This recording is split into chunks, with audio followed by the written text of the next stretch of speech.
Islam can be a little confusing. You meet a Muslim at the grocery store, nicest person in the world, cute kids, loves America. Later that day, you turn on your television and wait a minute, some other Muslim just blew up the grocery store. What's going on here? Who represents Islam? The peaceful Muslim buying tomatoes or the violent Muslim bombing tomatoes? You'd like an answer, so you open up the Quran. You read Surah 2, 256. There is no compulsion in religion. That sounds peaceful and tolerant. I guess the peaceful Muslims are the true followers of Islam. Then you go to Surah 929. Fight those who do not believe in Allah. That's not nice. Now it seems like the violent Muslims got it right. The evidence points in different directions, so what are you supposed to believe? Partnership between America and Islam must be based on what Islam is, not what it isn't. If you've ever wondered why there are both peaceful and violent passages in the Quran, if it's ever bothered you that Muslims demand religious tolerance in the West, while Christians and Jews can't build churches or synagogues in Saudi Arabia, if you've never quite grasped why organizations like CARE or ISNA claim that Islam is a religion of peace while they support terrorism behind the scenes, welcome to the most important video you'll ever watch. You can't understand Islam in the world today without understanding one essential fact. Jihad proceeds in stages. As the tiny tadpole grows into the bellowing bullfrog, as the lowly acorn becomes the mighty oak, as adorable Parent Trap Lindsay Lohan transforms into whatever she is now, so also the tolerant toddler of peaceful Islam eventually goes through puberty. That's when we all find out what full-grown, Jew-hating, church-burning, wife-beating, apostate-killing, Allahu Akbar yelling Islam is really like in all its blood-spattered glory. Whether you look at the life of Muhammad, or the early Muslim community, or the Quran, or the Hadith, or the Sirah literature, or classical Muslim commentaries, or modern Muslim scholarship, or the spread of Islam in the world today, you will find the exact same pattern. There are 3 stages in the call to jihad, depending on the status of Muslims in a society. And if you understand these 3 stages, you'll understand Islam, 14 centuries of Islamic history, and the situation we're in right now. Partnership between America and Islam must be based on what Islam is, not what it isn't. Stage 1. Stealth jihad. When Muslims are completely outnumbered and can't possibly win a physical confrontation with unbelievers, they're commanded to promote peace with non-Muslims and to preach a message of tolerance. For instance, when Muhammad and his followers were a persecuted minority in Mecca, they criticized the beliefs of the polytheists, but they did so peacefully. The revelations Muhammad received during this time proclaimed a future judgment for unbelievers. Allah will one day punish those who reject Muhammad, but in the meantime, to each his own. Live and let live. Coexist. A characteristic chapter from this period is Surah 109. As the Holy Quran tells us, Say, O unbelievers, I do not serve that which you serve, nor do you serve him whom I serve, nor am I going to serve that which you serve, nor are you going to serve him whom I serve. You shall have your religion, and I shall have my religion. Muslims in the West point to passages like this as evidence that Islam is inherently peaceful. But we know from Muslim sources that while Muhammad was calling for religious tolerance in Mecca, he was already planning to conquer the world in the name of Allah. He even tried to lure pagans to Islam by promising them victory over the non-Arabs. Let's look at a passage. One day, some of Muhammad's tribesmen went to his uncle Abu Talib because they wanted to arrange a truce with Muhammad. They wanted Muhammad to stop criticizing their beliefs. Watch what happens. Abu Talib sent for the messenger of Allah. And when he came in, he said, Nephew, here are the sheikhs and nobles of your tribe. They have asked for justice against you, that you should desist from reviling their gods, and they will leave you to your God. Uncle, he said, shall I not summon them to something which is better for them than their gods? What do you summon them to? He asked. He replied, I summon them to utter a saying through which the Arabs will submit to them, and they will rule over the non-Arabs. Abu Jahl said from among the gathering, What is it, by your father? We will give you it and 10 like it. He answered, that you should say, there is no deity but Allah. Think about this for a moment. Muhammad's walking around Mecca calling for peace and tolerance. But behind closed doors, he tells the Quraysh, join me and we'll rule over the non-Arabs, Christians, Jews, Persians, etc. These groups aren't attacking Muhammad at all, and he's already planning to conquer them. What does he need in order to subjugate the non-Muslims? He needs an army. And so he asks his tribe to convert to Islam. Now, how many times have we seen Muslim groups in the world today calling for tolerance in public, but saying something very different in private? Goes back to Muhammad. One of the key features of stage 1 is taqiyya, concealing Islam's true intentions in order to protect the Muslim community. This was eventually made explicit in Surah 3:28. As the Holy Quran tells us, let not the believers take disbelievers for their friends in preference to believers. Whoso doeth that hath no connection with Allah, unless it be that ye but guard yourselves against them, taking, as it were, security. Muslims aren't allowed to be friends with non-Muslims unless they're outnumbered and they feel like they're in danger from a stronger adversary. That's when Muslims are told to pretend to be friendly. One of Islam's greatest scholars, Ibn Kathir, comments, in this case, such believers are allowed to show friendship outwardly, but never inwardly. Abu Darda, one of Muhammad's companions, put it this way, we smile in the face of some people, although our hearts curse them. Assalamu alaikum. Another key feature of stage 1 is victim status. Muslims like to pretend that Muhammad and his followers were persecuted in Mecca simply because they were Muslims. Total nonsense. They were persecuted for antagonizing the Meccans by mocking their beliefs. We read in At-Tabari, the Messenger of Allah proclaimed Allah's message openly and declared Islam publicly to his fellow tribesmen. When he did so, they did not withdraw from him or reject him in any way until he spoke of their gods and denounced them.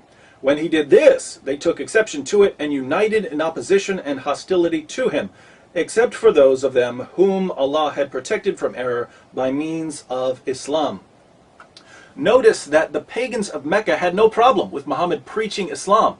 They became angry when he began attacking their beliefs, and they had to put up with quite a bit. Listen to this description of what the pagans went through in their own words.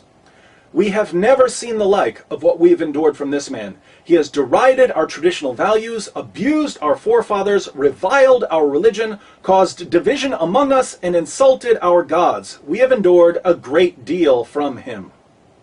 Assalamu alaikum.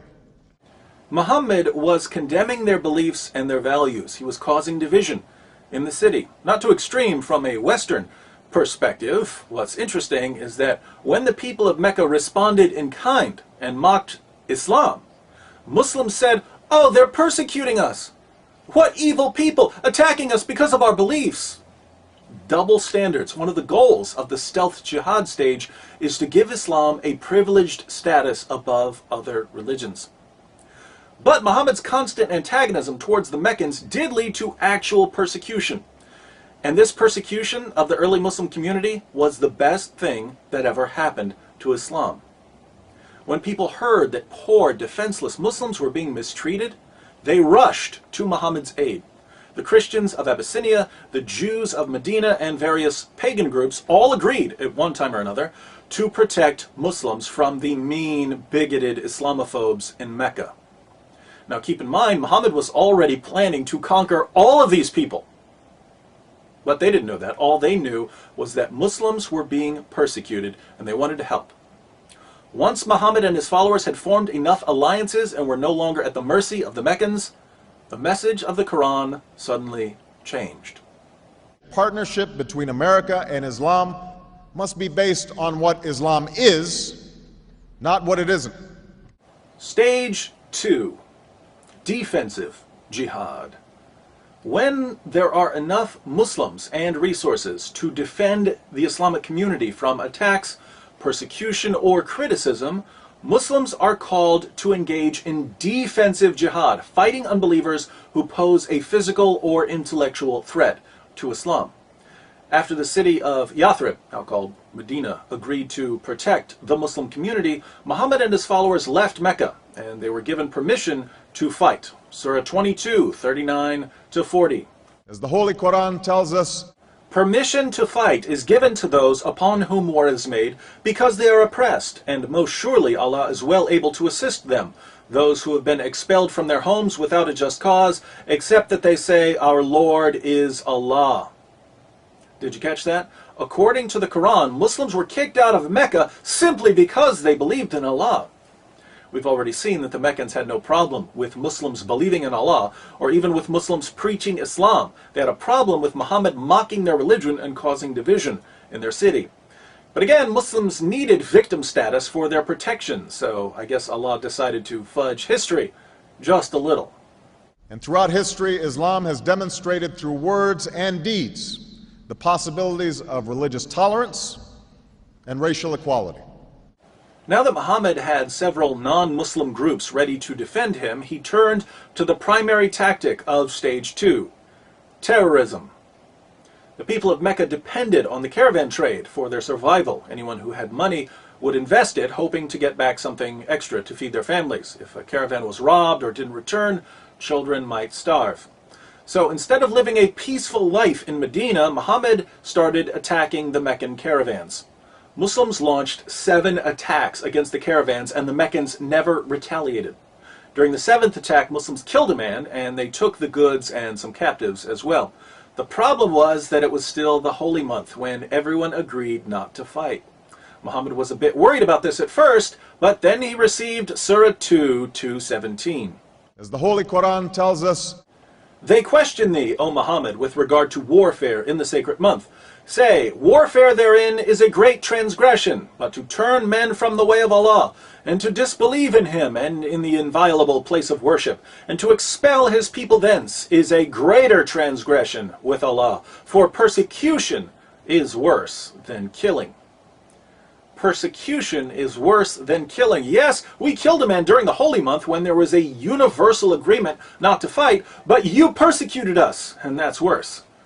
So don't you dare judge us. The Meccans had been trying to avoid war, but it was clear that the Muslims weren't going to stop attacking the caravans, and that Meccan trade and the livelihood of the city would never be safe. So the pagan tribes sent an army to protect the next caravan. Muslims attacked and defeated the Meccans at what became known as the Battle of Badr. Notice that the first real battle between Muslims and non-Muslims was a result of non-Muslims trying to protect themselves from Muslims terrorizing their trade routes. Islam has a proud tradition of tolerance. It didn't take long for Muhammad's protectors to realize that they had been duped. Muslims weren't quite the innocent victims they had claimed to be. Muhammad and his followers were far more greedy and violent than the pagans they were now attacking. But these disillusioned defenders soon learned that once you agree to support Muhammad, you don't get to change your mind. Anything other than perfect allegiance to Muhammad becomes grounds for expulsion, seizing property, enslavement, or annihilation. 3 Jewish tribes in Medina found that out the hard way. A proud tradition of tolerance. Non-Muslims also learned that no matter how much they disagreed with Muhammad's campaign of violence and intimidation, they had to keep their mouths shut. Muhammad began ordering the assassination of critics during stage 2. People who spoke out against Islam or wrote poems about Muhammad were brutally murdered. And the citizens of Medina, the very people who had invited Muslims into their city, saw their rights rapidly disappearing in the name of Allah. Tolerance, tolerance, tolerance. Stage 2 then is characterized by defensive fighting those who attack the Muslim community in some way. What we need to get our minds around, however, is that Muslims have a much broader definition of what constitutes an attack than anything we're familiar with. Persecution and military aggression certainly count as attacks, but as we've seen, criticizing Islam counts as an attack. Backing out of alliances after you figure out Muhammad's true intentions counts as an attack. And in the defensive jihad stage, Muslims are ordered to respond to these attacks with physical violence and terrorism. Partnership between America and Islam must be based on what Islam is, not what it isn't. Stage 3, offensive jihad. When Muslims establish a majority and achieve political power in an area, they are commanded to begin offensive jihad. Once Mecca and Arabia were under Muhammad's control, the message of the Quran changed yet again. Suddenly, Muslims weren't just told to fight against aggressors. They were commanded to fight non-Muslims simply for being non-Muslims. As the Holy Quran tells us, O Prophet, strive hard against the unbelievers and the hypocrites, and be unyielding to them. Surely Allah has bought of the believers their persons and their property for this, that they shall have the garden. They fight in Allah's way, so they slay and are slain. O you who believe, fight those of the unbelievers who are near to you, and let them find in you hardness. tolerance, tolerance, tolerance. If Muslims have the military strength to expand their political power and to violently subjugate non-Muslim populations, forcing these non-Muslims to pay tribute, the Quran commands them to do so. Surah 9:29. As the Holy Quran tells us, Fight those who believe not in Allah nor the last day, nor hold that forbidden which hath been forbidden by Allah and His Messenger, nor acknowledge the religion of truth from among the people of the book, until they pay the jizya with willing submission and feel themselves subdued. This verse doesn't order Muslims to fight oppressors or even critics. It orders Muslims to fight those who don't believe in Allah. tolerance, Tolerance, tolerance, tolerance, tolerance, tolerance, tolerance. We find similar teachings in Islam's most trusted collections of ahadith. Sahih al-Bukhari 69:24. Muhammad said, I've been ordered to fight the people till they say, La ilaha illallah. None has the right to be worshipped but Allah, and whoever said, La ilaha illallah, Allah will save his property and his life from me. tolerance, religious tolerance, tolerance, religious tolerance. Sahih Muslim, number 30. Muhammad said, I've been commanded to fight against people so long as they do not declare that there is no God but Allah. Muhammad didn't say, I've been commanded to fight people until they stop persecuting us. That would be stage 2. It's stage 3. And the same guy who complained just a few years earlier that people were persecuting him because of his beliefs now says he's been commanded to fight people based on what they believe. Total hypocrisy. Religious tolerance, religious tolerance, religious tolerance. In the offensive jihad stage, Muslims can also expel Christians and Jews from lands they've been living in for centuries in order to keep certain areas that are important to the Muslim community pure. Areas such as Arabia. In Sahih Muslim 43:66, Muhammad says, I will expel the Jews and Christians from the Arabian Peninsula and will not leave any but Muslims. He won't leave anyone but Muslims. Is this a man who promoted religious diversity and tolerance? Only when he was in the minority. As soon as Muslims had control of the government, diversity and tolerance went out the window, along with the Jews and Christians. We will convey our deep appreciation for the Islamic faith, which has done so much over the centuries to shape the world. So this is the pattern that's been laid down for Muslims by their prophet. Stage 1, stealth jihad. When Muslims are too weak to fight, they promote peace and tolerance outwardly but never inwardly. They practice taqiyya, they prepare for jihad behind the scenes, they claim victim status, and they seek special privileges for Islam. Stage 2, defensive jihad. When Muslims are strong enough to fight but not strong enough to subjugate the unbelievers, they terrorize their enemies, murder critics, and look for excuses to attack other groups. Stage 3, offensive jihad. When Muslims are in the majority, they violently subjugate all non-Muslims, they strive to expand their political dominion, and they rid important Muslim lands of all non-Muslims. This is the pattern we find in the Quran, in the Hadith, and in the Muslim commentaries. Assalamu alaikum. Now, look around the world and tell me what you see. Saudi Arabia, what stage are they in? Stage 3, obviously. Massive Muslim majority. Lo and behold, if you're not a Muslim, you can't preach, you can't build a place of worship, you can't even set foot in the city of Mecca. Exactly what we would expect based on the Muslim sources. Certain places in Africa, and I'd say some areas of Europe, are in stage 2. Muslims have enough fighters and resources and alliances to fight defensively. And what do? We see terrorism. We see churches being burned to the ground or blown up in Nigeria and Ethiopia. We see no-go zones forming and critics of Islam being killed, even in Europe. Again, exactly what we would expect based on the Muslim sources. Here in America, where Muslims form a small minority of the population, what stage are we in? Stage 1. What's Islam all about, according to American Muslims? It's all about peace and tolerance. Muslims just want to be like everyone else, but racist hate mongers are attacking them because of their beliefs. That's why we should all be thankful that the government and Christians and Jews are stepping in to defend Muslims from bigots and Islamophobes, just as governments and Christians and Jews stepped in to defend Muslims during the time of Muhammad. And I consider it part of my responsibility as President of the United States to fight against negative stereotypes of Islam wherever they appear. My friends, how difficult is this to figure out? What have we discussed that a 6-year-old couldn't understand? Muslims have been using the same playbook for 14 centuries. It's in all their sources. It's as plain as day. And yet our leaders and the media just can't understand why Christians and Jews are second-class citizens in the Muslim world, or why Muslims in Europe are ready to kill over cartoons, or why Muslims in America are so desperate for victim status they'll cry discrimination when a home improvement store doesn't pay for advertising on one of the most boring shows ever. It's all right here. Someone can't understand this. I'd say he doesn't want to understand it. But we've reached a point in history when we can no longer afford to be willfully stupid.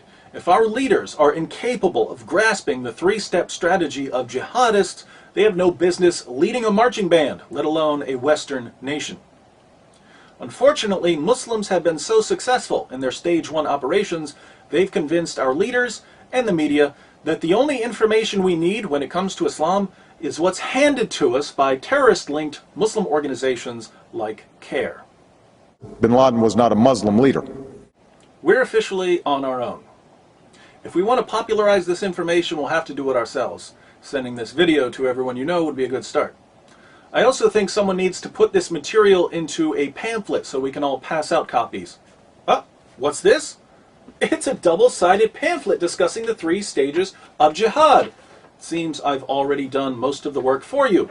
All you need to do is go to my blog, answeringmuslims.com, click on the Jihad tab at the top, and open the 3 stages of jihad PDF pamphlet file. You can print this out, fold it up, and give it to those who need to know about jihad, which is pretty much everyone. Islam's greatest ally in the West is ignorance. Jihadists can't subjugate us through physical force, so they're doing their best to subjugate our minds. The ultimate obstacle to global jihad, then, is an informed population of free people. Wouldn't you like to be an obstacle to jihad in Sharia? I know I would. In 2012, let's make a special, freedom-sized effort to educate ourselves and others about the inner workings of the jihadist machine. And let us call our project Operation Monkey Wrench.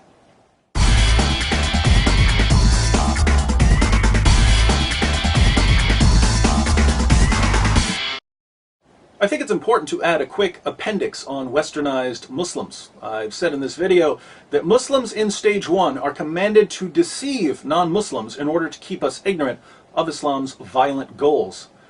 But if you present this information to your Muslim friends, they're going to deny it. Now, does this mean they're practicing taqiyya? No. When your Muslim friends tell you that Islam is a religion of peace, are they trying to trick you? Probably not. Most Muslims in America have been influenced by Western values more than they've been influenced by Islam.